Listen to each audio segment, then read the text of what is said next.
मतलब क्यों हम इसको शारीरिक बीमारी बोलते हैं, ये हम समझने की कोशिश करें। अब ये नॉर्मल ब्रेन है, ठीक है, हेल्दी अंडरसाइड नीचे से और ऊपर से नीचे तक, ये दो नॉर्मल ब्रेन है, ऐसे दिखते हैं नॉर्मल ब्रेन। अब ये जो पहला वाला है 3 years ऑफ मैथ, जो अब बाहर से आया है उनको पता होगा मैथ एडिक्शन। बाकी नशों को छुड़ाने के लिए बाहर मैथ एक तरह का मतलब मेडिसिन ही है, वो दे देते हैं और उसकी भी एडिक्शन हो जाती है, उसको छुड़ाने के लिए बाहर से इंडिया लोग आते हैं, ठीक है। अब आप देखते रहो, इसमें कोई साइंस की जरूरत नहीं है। ये है जिसको हम कहते हैं ब्रोकन ब्रेन, टूटा फूटा ब्रेन, ठीक है। फिर ये 10 साल अल्कोहल, एक एडिक्ट जिसने 10 years अल्कोहल शराब का नशा किया हो, उसकी ब्रेन अंदर से ऐसे हो जाती है। हम देखते हैं ना पेट मतलब अल्सर देखो, ये देखो ट्यूमर देखो। देन 4 years ऑफ कोकेन, 4 साल कोकेन का, ओपिएट्स ओपियम वगैरह, ये अफीम वगैरह उसका नशा, ठीक है, ये ब्रेन हो जाती है। 4 साल स्मोकिंग सिगरेट, फिर ये 4 years of marijuana, weed, bhang, cannabis, जिसको लोग नशा ही नहीं मांगते, बोलते रिक्रिएशन ड्रग है, ये हो जाता है एक एडिक्ट को। अब आप देखो, दिमाग खराब नहीं है बोलेंगे तो इसको क्या बोलेंगे? और जिसका दिमाग अंदर से खराब है उसकी सोचे, हरकतें, बिहेवियर कैसे होगा? ये शारीरिक बीमारी है। इसीलिए बोला जाता है नशा करना और नशे की बीमारी होना दो अलग बातें हैं। नशे की बीमारी वाले लोगों का दिमाग खराब हो जाता है।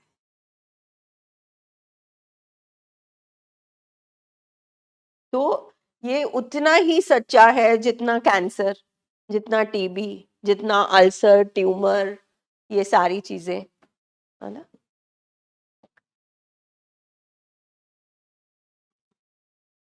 मतलब आप ये सब चीजें स्टडी करते रहते हैं। आप देखो, हाँ मैंने बताया, देखेंगे।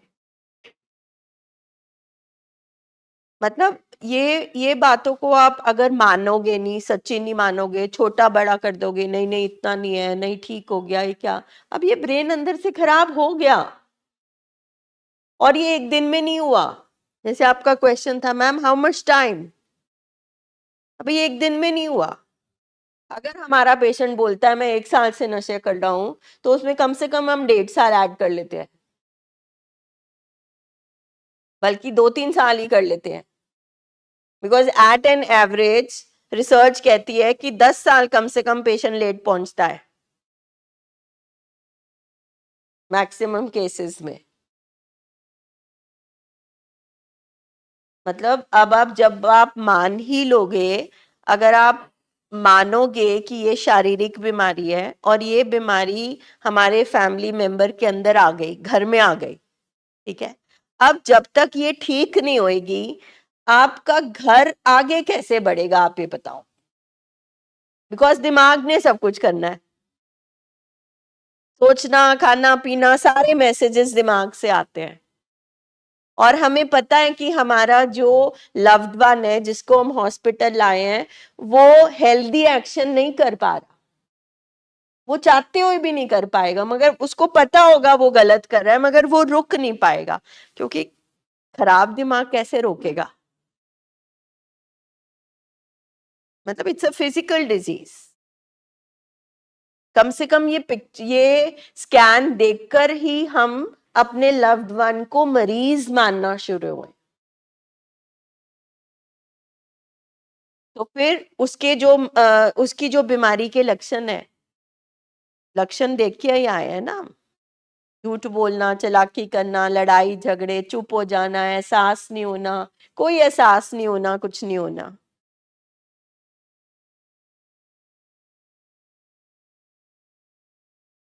इसको देख के कोई भी आप शेयरिंग करना चाहते हैं तो रिहैब जो मॉडल है वो इसी तरह, मतलब आप सोचो कि दूसरा जन्म हो रहा है बस पेशेंट का, क्योंकि नशे ने उसकी हर चीज को खत्म कर दिया है। अब वापस से जानवर दिमाग से इंसानी दिमाग में आना है, जानवर से वापस इंसान बनना है।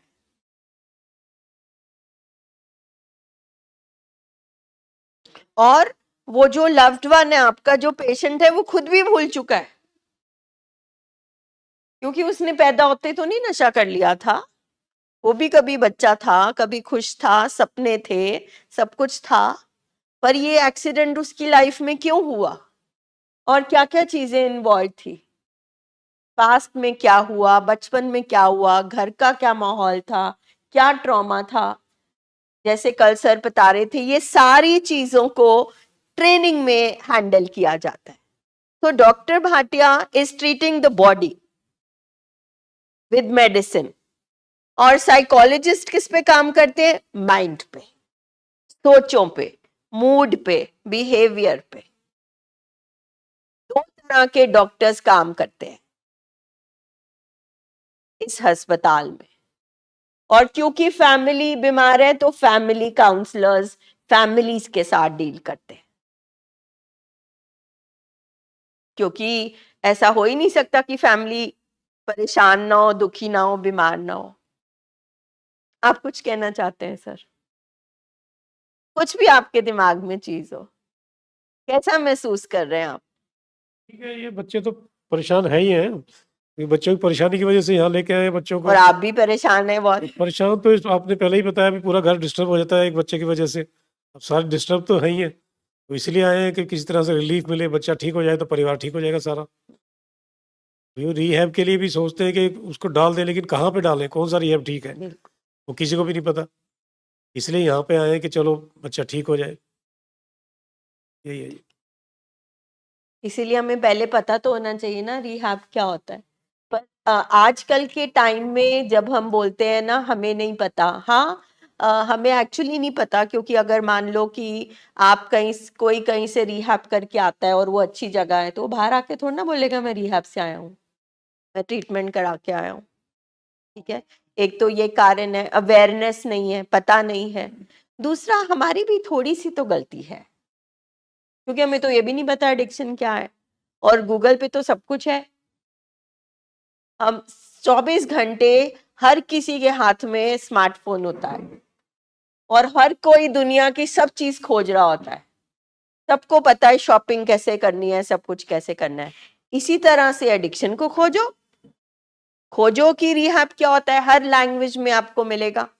रिहैब क्यों बने, एक रिहैब सेंटर का मतलब लाइसेंस है या नहीं है, वहां साइकेट्रिस्ट बैठा या नहीं बैठा, क्या वहां पे मानसिक स्थिति के लिए ट्रेनिंग के लिए साइकोलॉजिस्ट है या नहीं, क्या वहां पे नर्सेज हैं, क्योंकि पेशेंट को बीपी की प्रॉब्लम हो सकती है, डायबिटीज हो सकती है, कोई भी इशू हो सकता है, उसके लिए दूसरे डॉक्टर्स हैं। क्या वहां पे ट्रेनिंग चल रही है, क्या वहां पे नशा तो नहीं जा रहा?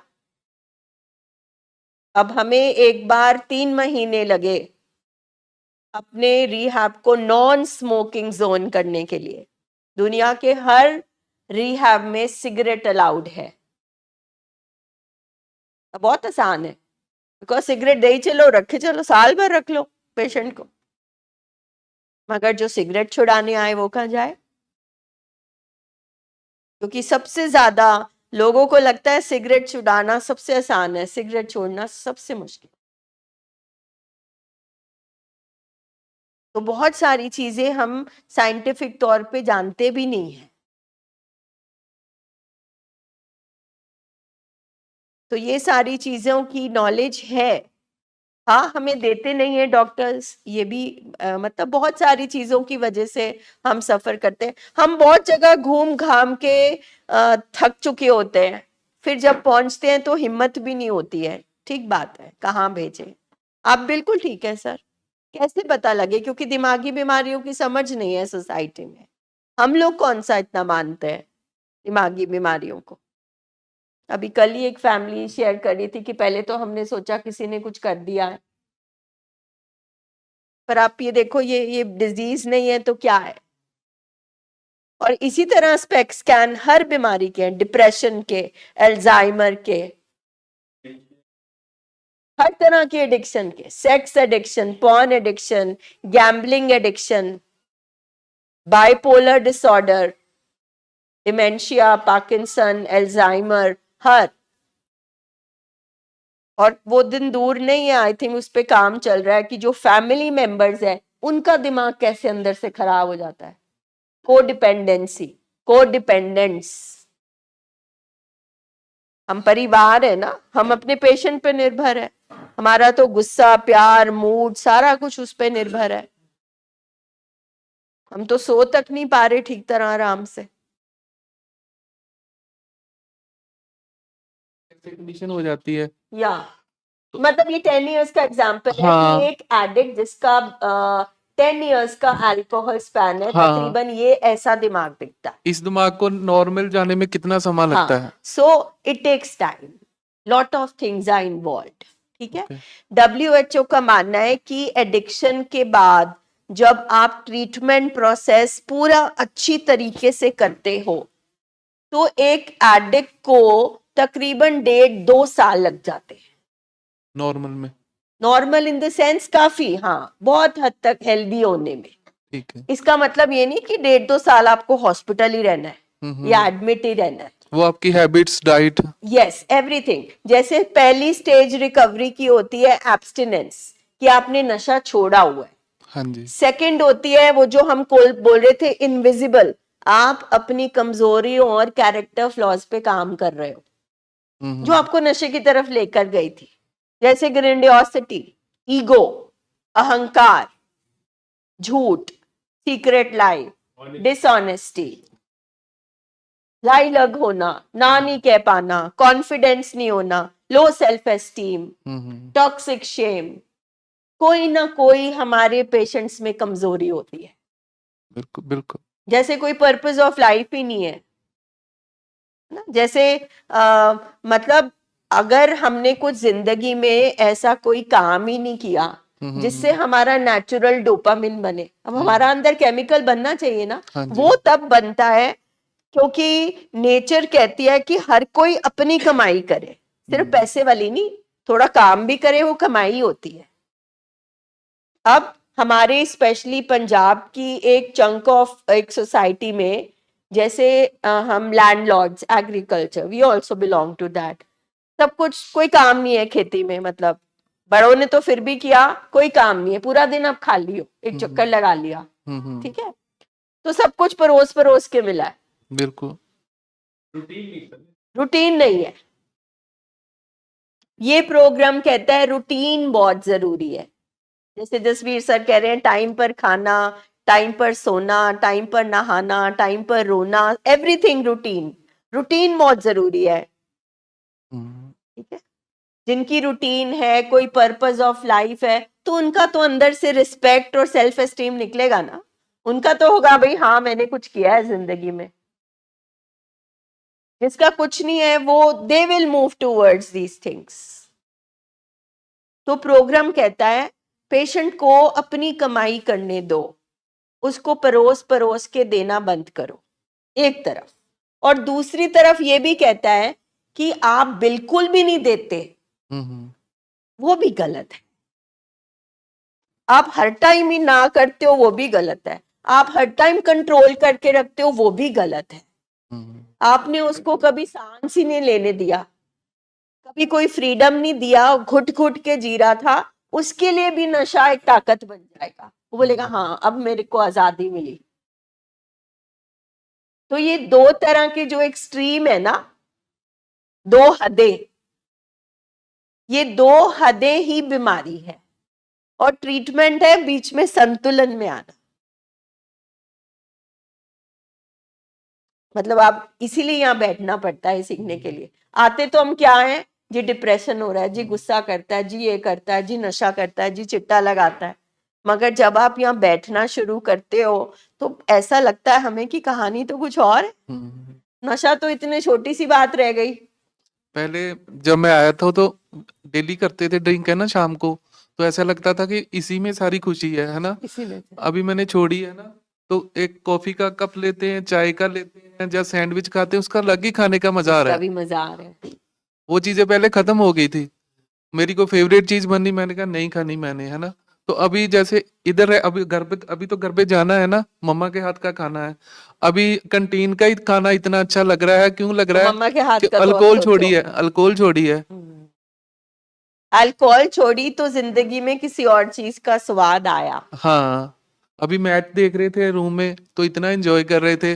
पहले मैं ये चीजें देखता नहीं, क्योंकि ये मेरी हैबिट थी, देखता था। बट जब से वो चीज मेरी आ गई अंदर, शाम को 2-4 लगा लो बस, ठीक है, तो उसी में एंजॉय है, नहीं उसी में एंजॉय नहीं है। तो मुझे बताओ कि आपकी काफी मीटिंग्स अटेंड आपने करी, और जब हम कैरेक्टर फ्लॉज की बात करते हैं, कमजोरियों की बात करते हैं, जीन्स की बात करते हैं, क्या अगर आप अपने पास्ट में जाते हो, बचपन में जाते हो, आपको अपना कोई कैरेक्टर फ्लॉ नजर आया? नहीं, बस वही पापा की डेथ और ये इनके पापा की डेथ और ब्रदर की डेथ, ये तीनों चीजें ना, जैसे उन्होंने बिल्कुल झंझोड़ के रख दिया था। तो जैसे रोना, तो रोने के लिए एक पैग लगा लेना, वो पैग आहिस्ता आहिस्ता बढ़ता गया, है ना। अभी जैसे मुझे 7-8 डेज में ही बट सब कुछ आप अच्छा। अल्कोहल तो काफी देर से लेते थे। नहीं लेते थे, रेगुलर नहीं लेते थे, वीकेंड पे लेते थे। जैसे सैटरडे संडे को ले लिया, अदर डे नहीं ले लिया, है ना, जहाँ पार्टी में ले लिया। अब 2 साल से 3 साल से लगातार ले रहा हूँ, डेली शाम को 2-4 पैक लगाने ही है ना। तो उसमें से इन हमारे दोनों के जो रिलेशन से वो भी बिगड़ने शुरू हो गए, है ना। समाज में तो चलो ठीक था, जो भी चलता था, बट अभी 7-8 दिन में मुझे जो चीजें नहीं अच्छी लगती थी, वो मुझे अच्छी लगने लगी हैं। चलो मैं ऐसे पूछती हूँ कि डेथ तो इनकी पर्सनल भी ये हुई है ना, हाँ, तो दुख तो इनको भी बहुत है। तो जब किसी को दुख होता है, डेथ हो जाती है, कोई ट्रॉमा होता है, तो क्या नशा करना ही हल है?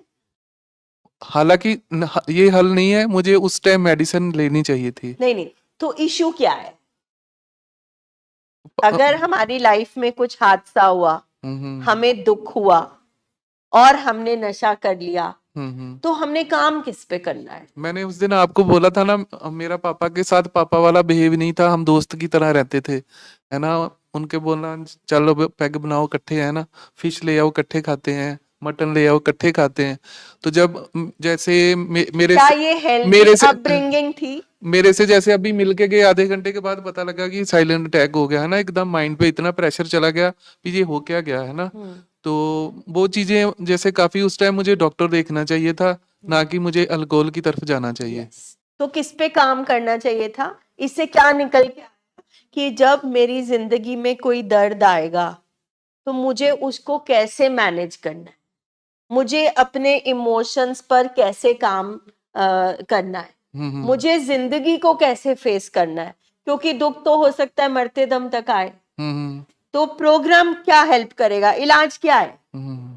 इलाज है कि पेन आएगा, बिल्कुल। इसका मतलब है कि हमें जिंदगी को फेस करना नहीं आता। मैं वो शॉक जो चीज लगी उसको फेस नहीं कर पाया, मेरा दिल उसको मान नहीं पाया, मैं उसको प्रोसेस नहीं कर पाया, तो नशे ने मुझे उसको, नशा मुझे किसी और दुनिया में ले गया, भुला दिया मुझे। मेरा इतना पापा से प्यार था, गर्मियों में डेथ हुई थी सितंबर में, पूरी गर्मी थी, और जब संस्कार करने जा रहे थे तो घर से थोड़ा दूरी शमशान घाट था, मुझे चप्पल नहीं सी पहनी, तो सारे पैर में छाले ही छाले हो गए थे। मुझे परवाह ही नहीं थी कि मेरे पाँव में छाले हो गए। वो घर जब आया तो दर्द महसूस हुई, मैंने चप्पल नहीं पहनी, मतलब इतना ज्यादा प्यार था उनके साथ, चप्पल पहनना मैं भूल गया था। तो एकदम ऐसा लगा भी जैसे मेरी दुनिया सारी जैसे बिखर सी गई है ना। तो और उस दिमाग ने क्या क्या एक्शन कराए? हाँ, जब एक फादर की डेथ हो जाती है, स्पेशली जो बेटा होता है ना, वो तो घर को संभालता है, वो तो माँ को संभालता है, वो तो बाकियों को संभालता है, मगर हमारा बीमार दिमाग क्या कराता है? हमारा बीमार दिमाग नशा करा देता है। अभी ये मतलब चीजें ऐसे हम बीमारी को आइडेंटिफाई करते हैं। It is not you, it is your बीमार दिमाग। काश उस टाइम में आप यहाँ आता तो। नहीं, हाँ, आपके हाथ में नहीं था ना, हाँ, आपके हाथ में नहीं था, क्योंकि ये बीमारी बहुत चालाक है। हाँ जी, ये बीमारी वजहें ढूंढती है, ये देखो, ये हम सबको पता है, हम सबने स्पेशली मूवीज देखी है हिंदी पंजाबी, जिसमें एक डायलॉग जरूर होता है जिसमें पर्सन नशा करके बैठता है और वो 20 साल या 40 साल पहले वाली कोई कहानी सुनाता है, 20 साल पहले मेरे चाचा ने मेरे साथ ये किया था। ये सबने सुना है ना? ठीक है। अब ये बीमारी ऐसी ही करती है। इस बीमारी को वजह बनाती है। क्यों? क्योंकि हर इंसान, हर पेशेंट हमारा अंदर से एक बहुत अच्छा इंसान है, हेल्दी इंसान है, उसकी एक आत्मा है, उसकी आत्मा बोलती है तू गलत कर रहा है। अभी आपसे ये बात पता चली है अभी अल्कोहल की वजह से अंदर कितना डैमेज हो रहा है। हाँ जी, जिसकी कोई कॉस्ट ही नहीं है। राइट। लीवर है। पर ये वाली बात आप 1 मिनट में पूरी करती हूँ कि आत्मा कहती है हमारे पेशेंट को तू गलत कर रहा है, देख तू अपनी माँ को देख, तेरा बाप चला गया, तू क्या कर रहा है। ठीक है। और ये बीमारी को WHO ने क्यों कनिंग बोला है? अब उस आत्मा की आवाज को शांत करने के लिए ये जानवर दिमाग क्या कहानी बनाता है? तेरा बाप तेरा कितना अच्छा दोस्त था, तूने उसके साथ कितने अच्छे पल इस आपको जहां जो इंपॉर्टेंट चीज है, जो करना चाहिए था, वहां से हटाकर वहां ले गया जिसका कोई वैल्यू नहीं है। आप समझे? ये बीमारी ऐसे करती है। अभी भी टाइम पे आ गया हूँ, अभी लीवर इतना डैमेज नहीं हुआ, रिकवरेबल है ना? कहाँ गए वो डैमेज लिवर वाले? 90% लिवर डैमेज। मेरी जैसे हेल्प कर दो, मैं आगे से नहीं करूंगा, तो वो उसके मुंह से वो बीमारी उसको बुलवा कि मेरी अब जैसे सपोज पैसे लेने हैं, कुछ एनीथिंग, कुछ भी मैं अब कर देता हूँ, मैं आगे से नहीं करूँ। पेशेंट के लिए वो हेल्प है। हाँ जी। पेशेंट के लिए इंटेंशन भी ठीक है। हाँ। ठीक है। और अगर बीमारी बढ़ती जा रही है तो वो एक पैथोलॉजिकल पैटर्न, लर्न हेल्पलेस बन चुकी है उसकी ब्रेन की। He is a sick brain. मगर जो फैमिली है, अगर वो हेल्प कर दे तो फैमिली इनेबल कर रही है। एक होता है मदद करना, इनेबल करना मीन्स बढ़ावा देना, क्योंकि उसका बीमार दिमाग सीख चुका है कि तू ये कर, वो उससे करवाता है, फिर वो भरपाई फैमिली से करवाता है। ठीक है। फिर वो करवाता है, फिर फैमिली भरपाई करती है। अब वो तो बीमार है, उसकी ब्रेक नहीं लग रही, आप तो ब्रेक लगाओ। हम फैमिलीज तो ब्रेक लगाएं। इसीलिए फैमिलीज को बोला जाता है अपनी इनेबलिंग बंद करो। वो तो बीमार है, वो नहीं रुक पा रहा, आप क्यों भरपाई करी जा रहे हो? आप क्यों पैसे दे जा रहे हो? आप तो अपने बच्चे का नुकसान कर रहे हो। दिस इज नॉट प्यार, दिस इज नॉट प्यार। चाहे उसको बुरा लगे, उसको बुरा लगेगा क्योंकि उसकी बीमारी उसको प्रेशर डालती है, फोर्स करती है। उसका अपना टॉक्सिक शेम भी होता है, उसको अच्छा नहीं लगता, वो बहुत तकलीफ में है। मगर कहीं तो इस सिलसिले को ब्रेक करना पड़ेगा।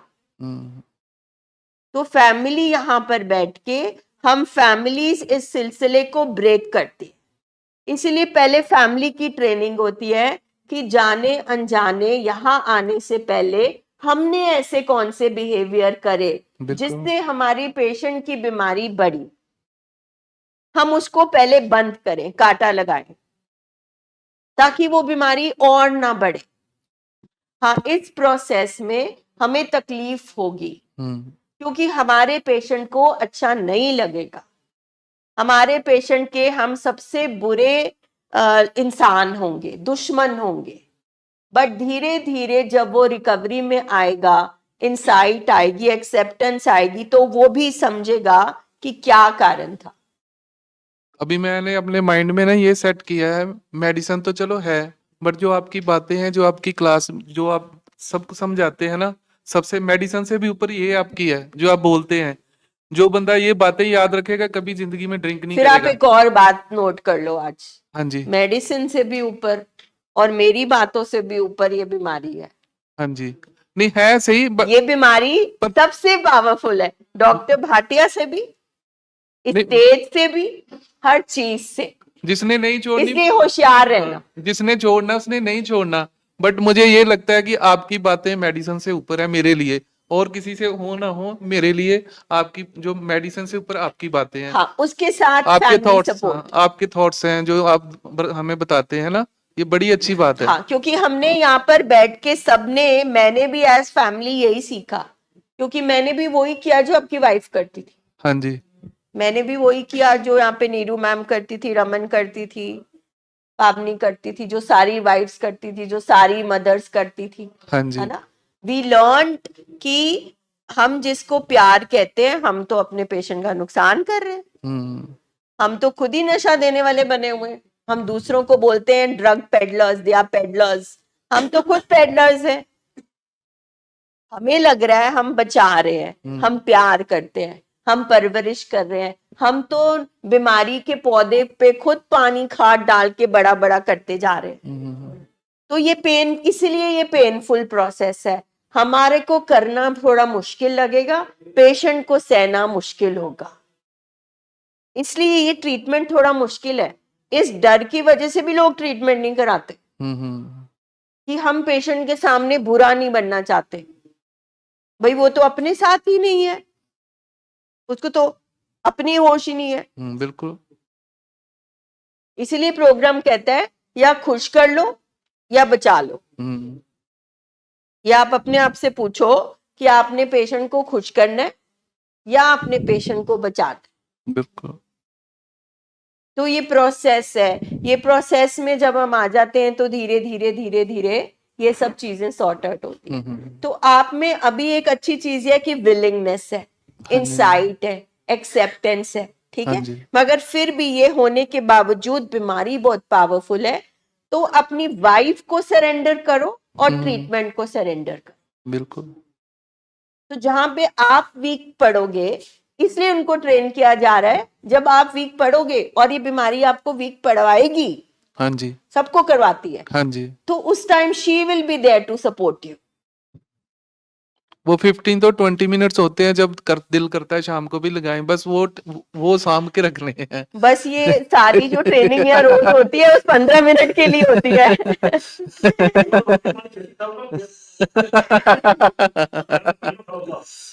हाँ जी, हाँ जी। और सबसे बड़ी बात है, जब तक अंदर पूरी सच्चाई नहीं आ जाती, अगर हम अंदर से पूरी तरह जब तक सच्चे नहीं होते, हाँ जी, तब तक ये रोटी पानी भी छुड़वा देगी, कुछ कहीं और ही ले जाएगी आपको।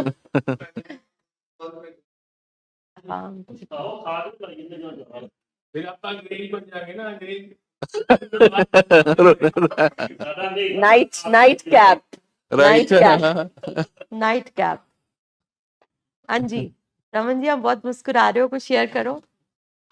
नीनू मैम, कल मैं भूल गई थी पूछना, मैं बिजी हो गई, आप कोई टॉपिक सोच रहे थे, आ जाओ शेयर करो जब तक सर आते हैं, कोई बात नहीं। ठीक है, हाँ जी, कुछ भी आप कहना चाहते हो? ਵਧੀਆ ਚੱਲ ਰਿਹਾ ਸਾਰਾ वैसे ਹੋ ਜਾਂਦੀਆਂ ਚੀਜ਼ਾਂ ਮੈਂ ਅੱਗੇ ਵੀ ਸ਼ੇਅਰ ਕਰਦੀ ਹੁੰਦੀ ਆ, ਪਰ ਇਹ ਆ ਕਿ ਕਈ ਵਾਰੀ ਬਹੁਤ ਜ਼ਿਆਦਾ ਜ਼ੋਰ ਲਾਉਣਾ ਪੈਂਦਾ ਮੈਨੂੰ। ਮੈਂ ਆਪਣੇ ਆਪ ਦੀ ਗੱਲ ਕਰਦੀ ਆ, ਤੇ ਬੇਟੀ ਦੀ ਹੈਲਪ ਲੈ ਲੈਂਦੀ ਆ, ਨਵਦੀਪ ਦੀ ਹੈਲਪ ਲੈ ਲੈਂਦੀ ਆ। ਬੇਟੀ ਬਹੁਤ ਹੈਲਪ ਕਰਦੀ ਆ ਮੈਨੂੰ। ਤਾਂ ਕੱਲ ਦੀ ਗੱਲ ਸੀ ਕਿ ਮੇਰਾ ਨਾ ਜਿੱਦਾਂ ਰੂਟੀਨ ਦੇ ਘਰ ਦੇ ਕੰਮ ਹੁੰਦੇ ਨਾ, ਮੇਰਾ ਦਿਲ ਨਹੀਂ ਸੀ ਕਰਦਾ ਪਿਆ ਕੁਝ ਕਰਨ ਨੂੰ, ਤੇ ਮੈਂ ਕੀਤਾ ਵੀ ਨਹੀਂ। ਮੈਨੂੰ ਬਹੁਤ ਫੀਲ ਹੋਇਆ ਸ਼ਾਮ ਨੂੰ ਕਿ ਮੈਂ ਇਦਾਂ ਕਿਉਂ ਹੋ ਗਈ, ਹਨਾ। ਮੈਂ ਉਹਨੂੰ ਕਿਹਾ ਕਿ ਇਹ ਕੀ ਹੋ ਰਿਹਾ ਮੇਰੇ ਨਾਲ, ਮੇਰਾ ਵੀ ਹਨਾ ਸਿੰਪਲ ਘਰ ਦੇ ਕੰਮ ਜਿਹੜੇ ਰੂਟੀਨ ਦੇ ਉਹ ਵੀ ਮੈਂ ਨਹੀਂ ਕੀਤੇ ਅੱਜ। ਤੇ ਉਹਨੇ ਮੈਨੂੰ ਬੜੇ ਆਰਾਮ ਨਾਲ ਕਿਹਾ ਫਿਰ ਕੀ ਹੋਇਆ, हाँ, ਇੰਨੇ ਸਾਲਾਂ ਤੋਂ ਤੁਸੀਂ ਕਰਦੇ ਹੀ ਪਏ ਹੋ ਜੀ, एक दिन नहीं किया तो क्या हो ਮੈਂ गया? ਕਿਹਾ ਨਹੀਂ ਇੱਕ ਦਿਨ ਨਹੀਂ ਹੋਇਆ, ਬੜੇ ਦਿਨਾਂ ਤੋਂ ਮੇਰਾ ਏਦਾਂ ਮੈਂ ਜ਼ਬਰਦਸਤੀ ਕਰਦੀ ਪਈ ਹਾਂ, ਅੱਜ ਤੇ ਮੈਂ ਕੀਤਾ ਹੀ ਨਹੀਂ। ਉਹਨੇ ਕਿਹਾ ਕੋਈ ਗੱਲ ਨਹੀਂ। ਤਾਂ ਮੈਂ normal ਹੋ अपने ਗਈ आप ही गिल्टी हो रहा था क्योंकि हमें आदत है। ਤੇ ਹੁਣ ਅੱਜ ਤਾਂ ਫਿਰ ਬੈਕ ਟੂ ਨਾਰਮਲ। बच्चे बहुत हेल्प करते हैं, अपने बच्चों को इस प्रोग्राम में जरूर लाना चाहिए। हाँ जी, पावनी हनी, कुछ शेयरिंग? इनके मन में कुछ चल रहा है 2-4-5 दिन से, और वो आपको पता है ना, आपने अंदर लगाए हुए एक्सरे। अच्छा, आज पता तो चला। हनी आप भी बताओगे फिर, हमें कोई असिस्टेंस नहीं चाहिए। माइक दे दो हनी को। क्या चल रहा था सिक्रेटिव आपके नहीं, अंदर? मैडम, जो मेरी पेन है हम्म, वो ये है कि जब तक जो अंदर है ना वो बाहर नहीं आ रहा, तब तक आप बोलते हो कि इतने थॉट्स आते हैं, इतने आते हैं, तो वो कहाँ पे शेयर करें? हाँ, वो बीवी से बात कर लो। नहीं, वो बीवी के साथ तो कर लिया। जब वो छोटा होता है बाप से करता है, तेन अकल नहीं प्यो नाल गल करन दी, तेन अकल नहीं बड़े भरा नाल गल करन दी। जे महल्ले च कुछ बोल आया, उन्होंने कहना तुहाडे मुंडे नूं अकल नहीं की। तो वो बेचारा कहाँ जाए? उसको 7,000 कितने थॉट्स आते हैं? 70,000 कहते हैं सर, तो मैंने वो गिने नहीं, एक दिन गिनेंगे। 70,000, तो वो कहाँ पे जाए? ये मेरी पेन, और कुछ नहीं। बेस्ट है, इसको और मत बढ़ाओ, 1-2 दिन और मत करो, काउंसलर के पास आ जाओ, क्लियर कर लो। मेरे को जो पेन अब वो हो नहीं रही है, थी। मैं कहता हूँ कोई रिलेट कर ले। हाँ, हाँ, तो बिल्कुल बिल्कुल मैं करना नहीं चाहता था, बिल्कुल। और मेरा मन भी नहीं था, पर मेरे को फिर सोचा यार प्रोग्राम क्या कहता है, जब मन नहीं हो तब तो जरूर करना। फिर मैं सोचा कोई रिलेट कर ले कि शायद यार कि नहीं नहीं, very good, good, you should share. Honey, आपकी शेयरिंग से बहुत सीखते हैं सब। हाँ जी, मम्मी क्या सोच रही है? जो भी है दिल में निकालो। हम सब ऐसे शक्लों से और ऐसे बैठ के शुरू हुए थे, कोई बात नहीं। नहीं, मैं यही सोच रही हूँ भी पिछले दिनों में मैं अपने बेटे को लेके आई थी, हाँ काश जी। मैं उस टाइम छोड़ देती तो आज वो ठीक हो जाता। मैंने गलती की, मैं उसके बातों में आगे घर लेके चली गई और और ज्यादा वो बढ़ चुका। फिर वो रोता है, मतलब माफी भी मांगता है मुझसे, जब वो टूटता है माफी मांगता है, मम्मी मैं बहुत गलत कर रहा हूँ, मैंने तेरे को भी सबसे जलील करा दिया, खुद भी जलील हो रहा हूँ, मैं पैसे मांगता हूँ। तो वो चीज मैं सोच रही थी भाई मैं काश पहले ही उसको यहाँ पे छोड़ के चल जाती, ठीक था। ठीक मैं है, तो लेके प्रोग्राम कहता है उस गलती से सीखो, जी दोबारा ना करो, कपड़े झाड़ो और आगे चलो। जी अब हम आगे का सोचें, हाँ जी, ताकि अब जब आप आए हो तो हम पिछली वाली गलती ना करें। हम हाँ न्यू गलतियां तो करते ही है, हाँ पर वो वाली गलती ना करें। जी ठीक है, राइट, कोई बात नहीं। नहीं आती समझ, ये बीमारी मुश्किल है, बीमारी है, पैसे हैं, टाइम है, बहुत इश्यूज है, आसान नहीं है। हाँ जी, नीरू मैम। पहले मैं हन्नी की बात का जवाब दूंगी। इनकी पेन से मैं बहुत बार गुजरती हूँ, मेरी भी प्रॉब्लम है ये। जैसे ये कह रहे हैं ना, मैं शेयर नहीं करता, कर नहीं पाता, ये भी ठीक है। कुछ चीज़ें ये पावनी से शेयर नहीं कर सकते, कुछ पर्सनल पेन्स, कुछ पर्सनल इमोशन भी होते हैं इसलिए इंडिविजुअल, मैंने कहा हाँ, काउंसलर। हर इंसान के। तो मैंने उसका वे आउट ये निकाला है, पिछले कुछ टाइम से मैं उसको रोज डायरी में लिखती हूँ। लिख लेते हो आप? मैं रोज उसको डायरी में रात को लिखती हूँ कि पूरे दिन में ऐसे कौन से थॉट्स आए जो मैंने किसी से साथ शेयर नहीं किए, ना कर सकती हूँ। क्योंकि कई बार अंदर से ना वो करेज नहीं आती कुछ ऐसे इमोशंस शेयर करने की, जो मतलब आप समझते ही हो। तो मैं इनको यही बोलूँगी कि ये वाला प्रैक्टिस स्टार्ट करें, साथ में अपने काउंसलर की हेल्प लें। जो भी मन में थॉट है ना उसको लिख हाँ दें, जी, प्लीज बातें नहीं करें इधर। उसको लिख दें। और उस टाइम पे पावनी को ये चाहिए जो राजेश करते हैं कि ये इनका पर्सनल टाइम है, इनको टाइम दो, उसमें इंटरफेयर नहीं करना, लेट हिम डू जो भी वो फील कर रहे हैं। ये हनी की बात का जवाब। ये मैं ठीक है करती हनी, हूँ, करती हूँ लिखना अच्छा लगता है आपको? Good, daily. लिख लो, अदरवाइज काउंसलर। हाँ, नहीं साथ में उनकी हेल्प तो लेनी है ना। जब हम अपने आसपास दोस्त रिश्तेदार से शेयर करने के बाद भी हमें बेचैनी रहती है, दैट मीन्स अब आपको एक काउंसलर की जरूरत है, आपको एक अब थर्ड पार्टी की जरूरत है। तो कोई बात नहीं, उसको भी डॉक्टर मान के उससे हम बात कर सकते हैं। बाकी ठीक चल रहा है, बढ़िया। गुड।